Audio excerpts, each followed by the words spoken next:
Suspense versus surprise. Surprise is a being taken unawares. It can be shocking, and the emotional response is generally short lived.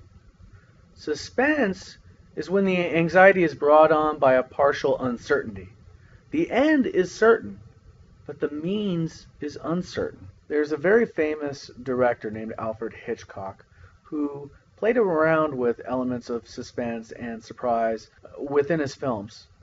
And what he did was he used these elements to really manipulate audiences' feelings and reactions while viewing his films. So his films ended up being entertainment, but not entertainment where audience would just sit back and absorb the moments of action on the screen, but actually draws in the audience to become more of an active participant in his films.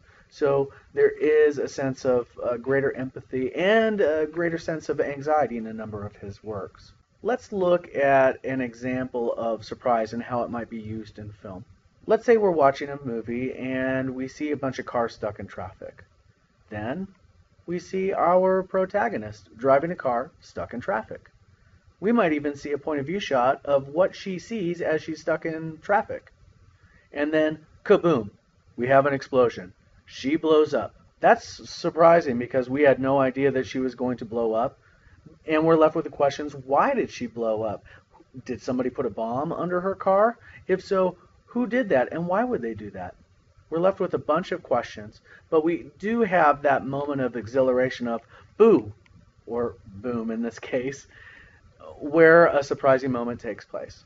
As a result of suspenseful elements inside a film, the audience can feel emotions like anxiety or edginess, and will always try to anticipate what will happen next. Now let's look at an example of what could be a suspenseful moment in film and how it might look. We have that establishing shot of a bunch of cars stuck in traffic. Then we're introduced to our protagonist who is driving her car stuck in traffic. But then let's say we see a shot of a bomb that's attached to her car while she's stuck in traffic.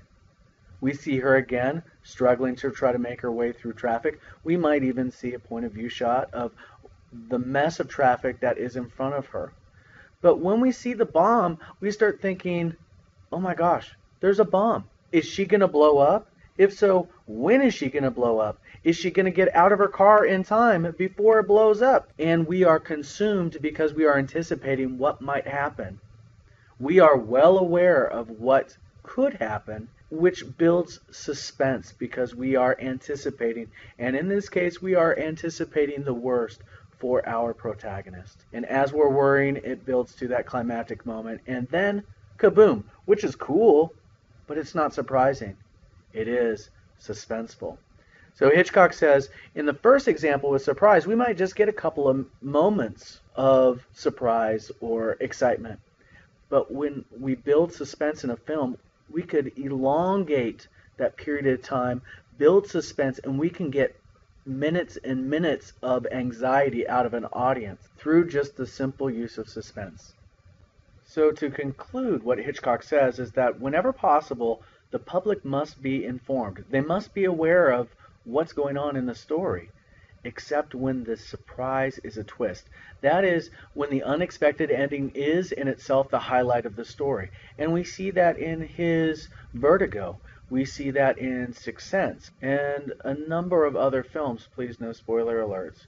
But that's what we see, and that's what keeps people going to watch these movies and gets people in tune with your story, because they know just enough to anticipate, but the uncertainty still keeps them engaged.